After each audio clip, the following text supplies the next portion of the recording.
lebo za malú chvíľu sa to zmení. A to opakovaním jedného výnimočného mena.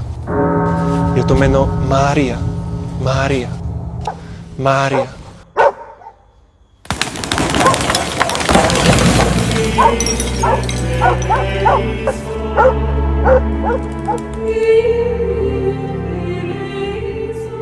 Čo je najdôležitejšie? Najdôležitejšie je začať žiť posolstvami Panny Márie.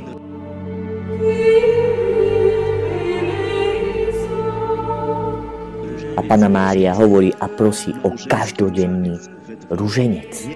To manželský ruženec v dvojici. A nie ja sama a ty sa, ale manželstvo. A to nie je ja, ty, ale manželstvo sme my.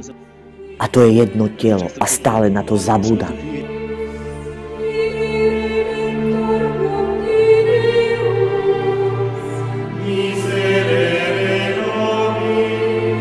A veľmi často, keď pripravujem mladých k sviatosti manželstva, a jednou z najdôležitejších otázok pre mňa, aby tam bola šanca, že to manželstvo vytrvá, je to, či sa dokážete už teraz spolu modliť. Zdravá Mária, milosti plná, Pán s tebou, požehnaná si medzi ženami a požehnaný je plod života tvojho Ježiš, ktorý sa pre nás krvou potil. Svätá Mária, Matka Božia, pros za nás hriešnych, teraz i v hodinu smrti našej. Amen. A nie, či už máte zabezpečenú sálu, či máte peniaze na alkohol, či už pozvánky máte rozoslané, ale či sa dokážete spolu modliť.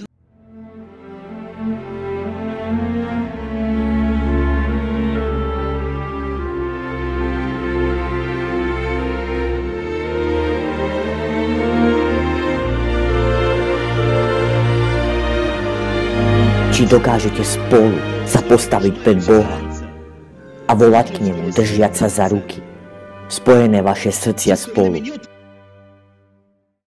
Nič iné ma nezaujíma, lebo to sa dá dobehnúť. Ale lásku, založenú na modlitbe, tá sa nedá dobehnúť. Zdravá Mária, milosti plná, Pán s tebou, požehnaná si medzi ženami a požehnaný je plod života tvojho Ježiš, ktorý sa pre nás krvou potil. Svätá Mária, Matka Božia, pros za nás hriešnych, teraz i v hodinu smrti našej. Amen.